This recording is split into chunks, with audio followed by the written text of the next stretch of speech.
O general Mário Fernandes defendeu, em monografia acadêmica, as forças táticas da SS da Alemanha do Hitler. Tivemos acesso a esse documento que foi censurado pelo Exército. Vamos entender toda essa história aqui em mais detalhes com o nosso querido Pedro Zambarda no Plantão do Meteoro.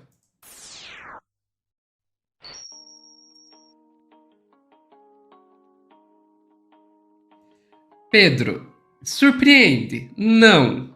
Assusta? Sim. Assusta pra caramba, né, Sofia Alavanca?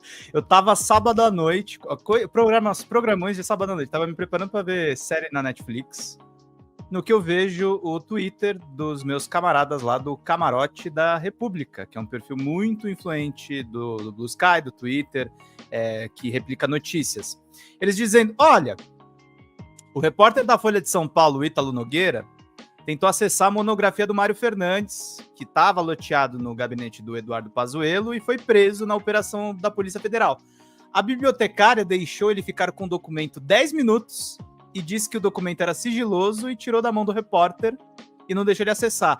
Mas nós, graças ao pesquisador Ananias Oliveira, conseguimos o documento e jornalistas interessados encaminhem mensagens no privado que a gente manda para vocês. Obviamente, né, minha esposa olhou pra minha cara e falou, que porra que você tá fazendo? Aí eu mandei mensagem à noite e falei, olha, apareceu um negócio aqui que eu acho que eu preciso dar uma olhada. Aí eu olhei, mandaram rapidamente a tese e assim, naquela noite ainda, Sofia, eu falei assim, tem umas coisas aqui bastante técnicas, mas aparentemente não tem nada muito fora do lugar, é uma tese de um militar. Mas aí no dia seguinte eu fui ler junto com o Kiko, então foi a 4 mãos, não foi uma matéria só que eu escrevi. E aí você pode abrir já o primeiro link, que assim, nós achamos simplesmente referências à Alemanha nazista como se fosse a coisa mais natural do mundo, assim, um negócio muito de boa, assim, você querer ter como referência as forças táticas da SS nazista. E o Mário Fernandes, para quem não sabe, foi chefe dos Kids Pretos. Eu conversei com pesquisadores também militares além das fontes do Camarote. E assim, é um cara que teve uma carreira bem problemática no Exército. Eu vou ler alguns trechos da matéria que eu escrevi com o Kiko. E aí eu escrevi o seguinte, né? Em monografia, general golpista preso cita a SS nazista como exemplo para Kids Pretos. As raízes sombrias da tentativa de golpe e assassinato de militares bolsonaristas. O Exército proibiu o acesso público à monografia escrita pelo general da reserva Mário Fernandes, preso na investigação contra a tentativa de golpe de Estado feita pela Polícia Federal. Mário Fernandes, que chefiou os Kids Pretos para assassinar o Alexandre de Moraes. O DCM teve acesso ao documento com a ajuda do pesquisador Ananias Oliveira e do perfil Camarote da República. O Fernandes chefiou o 1º Batalhão das Forças Especiais em 2011, recém-promovido a coronel, e permaneceu com os Kids Pretos durante os seus 5 anos de coronelato. Considerado exímio atirador e paraquedista por seus colegas, ele foi apadrinhado por generais relevantes na estrutura do Exército, antes de ganhar 2 estrelas características do posto de general de brigada. Mas as boas relações não foram suficientes. O que aconteceu com ele, Sofia? Por que ele nunca virou general 4 estrelas? Ele continuou sendo o chefe dos Kids Pretos quando foi promovido a general. Ele não parou, ele é um cara que ele é viciado em botar a cara pra matar, pra fazer operação de infiltração, ele é viciado nesse troço. E ele arrumou uma treta do tamanho de um mastodonte. Mastodonte, para quem não sabe, é um bicho muito grande. Porque quando ele ganhou a 3ª estrela, os caras já deslocaram ele direto para a reserva, porque ele não parava de ter esse comportamento de se envolver com o pessoal das forças especiais. E aí o que aconteceu? A promoção dele, além de ir para a reserva, foi ter sido convidado pelo general Luiz Eduardo Ramos, que ocupou 4 cargos de ministério no governo Bolsonaro, para entrar no governo Bolsonaro.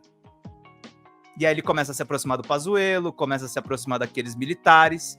E aí ele traz essa referência na monografia, que é o seguinte, onde é que entram os nazistas. O documento da monografia tem um total de 182 páginas. Na página 32, o militar aborda as possibilidades e a limitação do uso das forças especiais do Exército Brasileiro. Ele escreve o seguinte, as características dessas forças em operarem em áreas longínquas e ambientes hostis, com o mínimo de direção e controle, lhes conferem inúmeras possibilidades, dentre as quais se destacam proporcionar o assessoramento ou a instrução de outras forças nas operações das operações de garantia da lei e da ordem, GLO, num quadro de segurança interna. Em 2002, o cara já tinha o mesmo golpe da época do Bolsonaro. Tava desenhado. Por isso que o exército não queria que esse documento vazasse. Os caras já tinham o plano há 20 anos atrás. Usando forças especiais. É um golpe... E usando GLO. GLO. É um golpe, se vocês pararem para pensar, é mais violento do que 64. Porque 64 houve uma sublevação dos quartéis, houve uma insurgência das lideranças. Eles iam botar força tática com tática nazista para matar geral. É isso que eles iam fazer. E a referência deles é bem clara.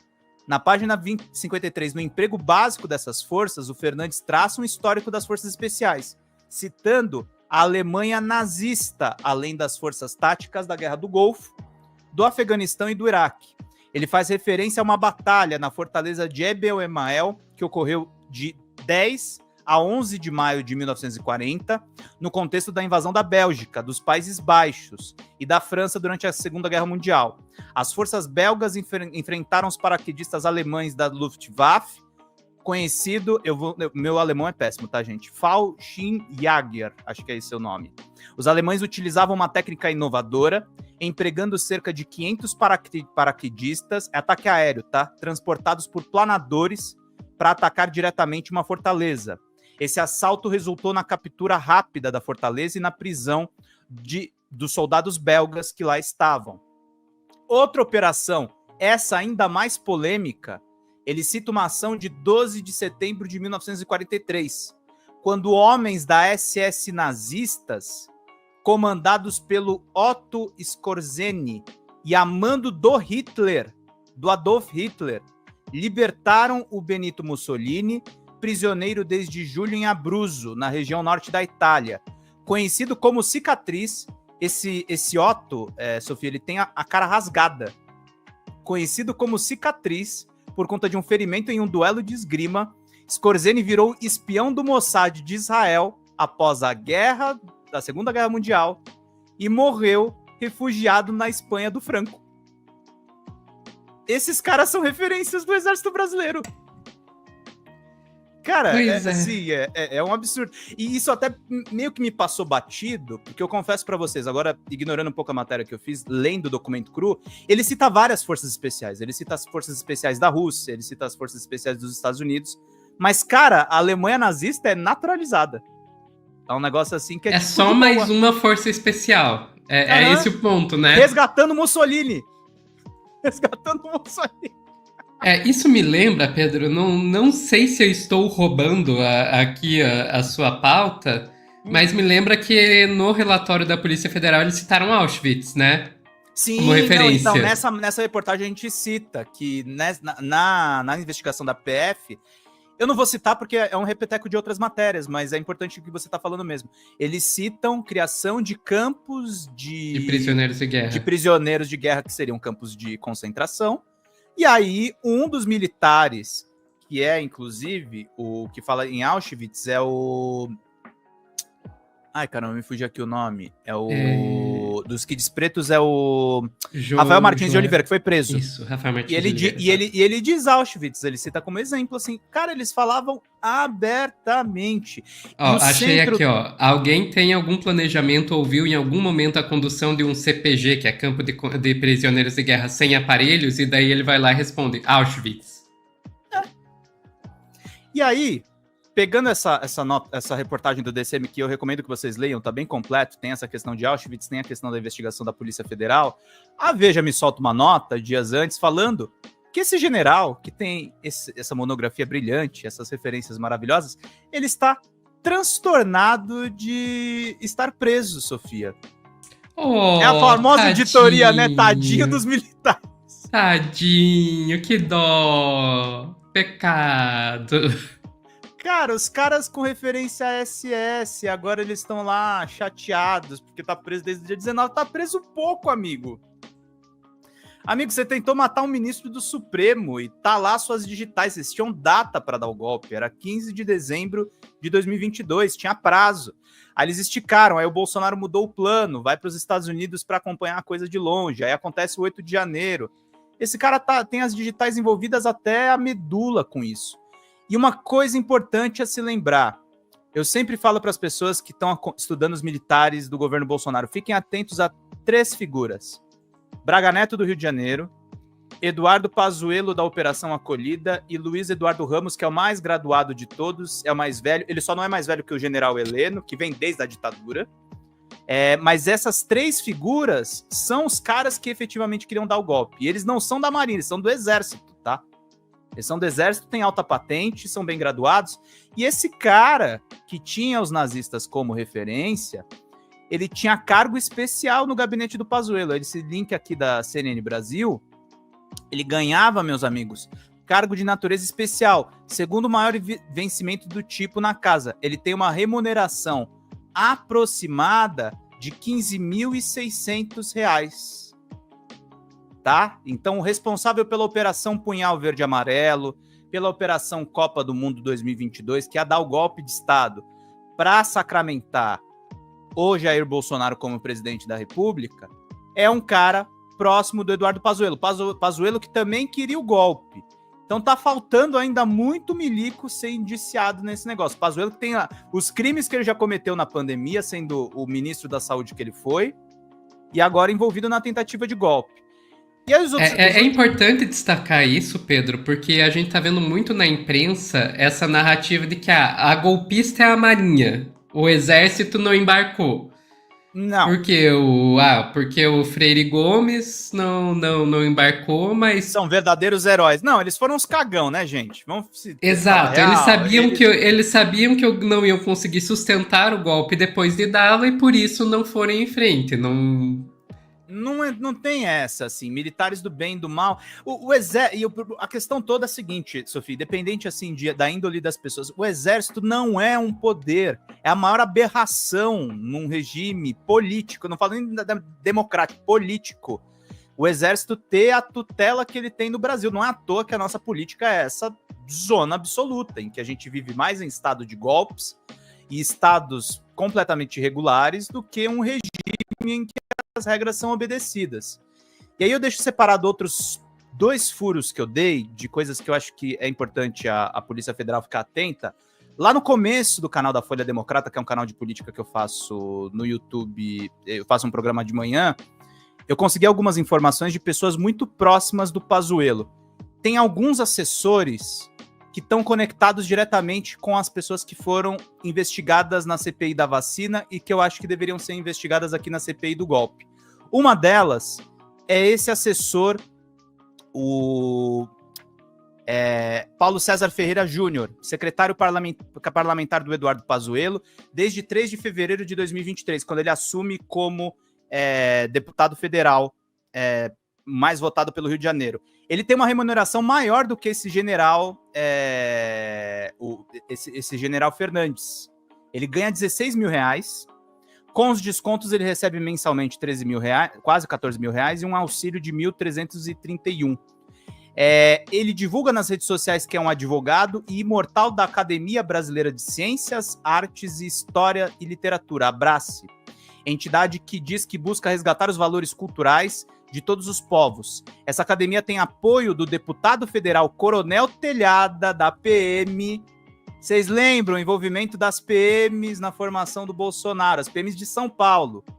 O Telhada tem envolvimento com essa associação, conhecido pela sua atuação da direita de São Paulo. Em uma live da Abrace, Paulo César faz elogios ao Ministério da Saúde sob Pazuello e também fala sobre as conexões que ele tem com o Elcio Franco. O Elcio Franco tem um apelido, inclusive, para o Pazuello, ele chama ele de Queixo. Eu vi isso de um militar próximo deles. De Juiz de Fora, Minas Gerais, Paulo César ingressou na carreira militar, fez prova para a Escola de Cadetes da Aeronáutica, mas não cursou. fez a Escola de Sargentos de Armas, a ESA, em Três Corações, morou em Foz do Iguaçu por 20 anos e trabalhou como assessor jurídico de militares no Rio de Janeiro. Ele conta essa história na mesma live.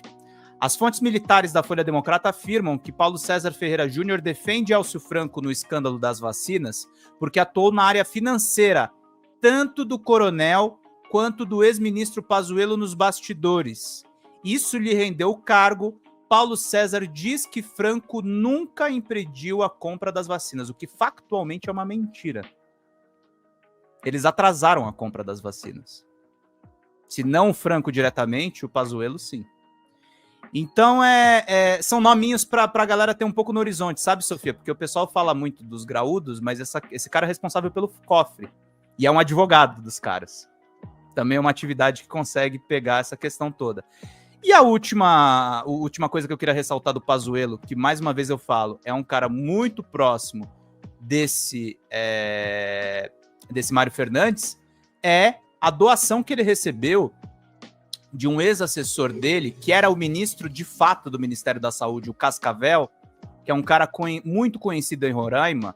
Ele é um civil, só que ele acumulou acusações de estupro envolvendo a própria família.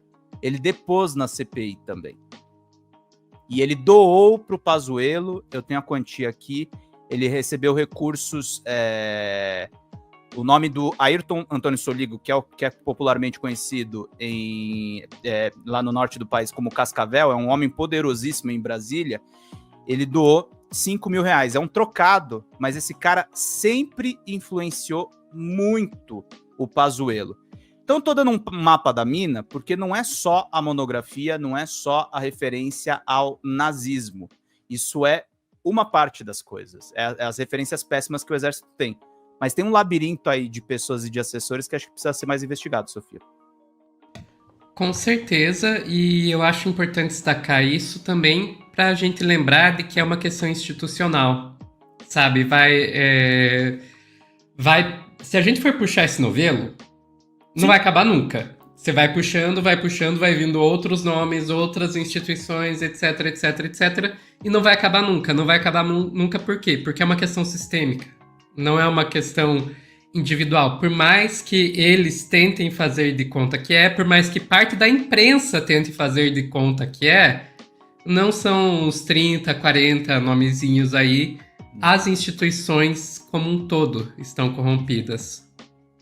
Uhum. E a corrupção que a gente fala aqui não é só corrupção de dinheiro, tá, gente? Exato, é a corrupção dos ideais. Eles não cumprem o dever constitucional deles, que é, por exemplo, defender o país. Essa ideologia que eles trazem, na verdade, que eles estabelecem links com o nazismo, é a ideologia que os Estados Unidos empregam tão bem do inimigo interno, né, Sofia? E aí você cria, na prática, terroristas domésticos. O cara que se explodiu lá em Brasília, não tenho dúvidas, ele foi afetado pela ideologia desses excelentes militares. Exatamente. E assim como todo aquele pessoal que estava lá no 8 de janeiro, até porque isso é método. E isso faz parte dos métodos dos Kids Pretos usar civis para fazer o trabalho sujo para eles, né? Criar insurgências e tal. Então isso é método. É isso aí, Sofia. Então vamos ficando por aqui. Pessoal que está assistindo a gente na live, não saiam daí, que logo logo a gente tem mais Plantão no Meteoro, tem mais Pedro Zambarda aqui. Até mais!